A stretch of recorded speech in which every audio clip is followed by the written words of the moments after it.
ഈശോമിശിഹായ്ക്ക് സ്തുതിയായിരിക്കട്ടെ. ഞാൻ brother Shaiju Adappally, Ernakulam saint Mary's prayer മിനിസ്ട്രിയിൽ നിന്നാണ്. സഹനം ഒരു ശിക്ഷണമാണ്, ശിക്ഷയല്ല, ശിക്ഷണം. എങ്ങനെയാണ്? വചനം ഒന്ന് കേൾക്കാം. താൻ സ്നേഹിക്കുന്നവർക്ക് കർത്താവ് ശിക്ഷണം നൽകുന്നു, മക്കളായി സ്വീകരിക്കുന്നവരെ പ്രഹരിക്കുകയും ചെയ്യുന്നു. ശിക്ഷണത്തിനു വേണ്ടിയാണ് നിങ്ങൾ സഹിക്കേണ്ടത്.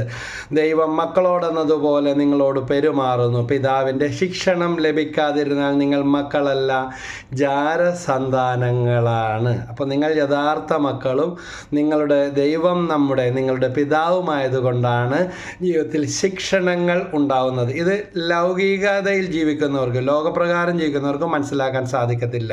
അത് ബൈബിളിലുണ്ടോ? ഉണ്ട്. 1 കൊരിന്ത്യർ 1:18 നാശത്തിലൂടെ ചരിക്കുന്നവർക്ക് കുരിശിൻ്റെ വചനം മോക്ഷത്വമാണ്, രക്ഷയിലൂടെ ചരിക്കുന്ന നമുക്കോ അത് ദൈവത്തിൻ്റെ ശക്തി അത്രേ.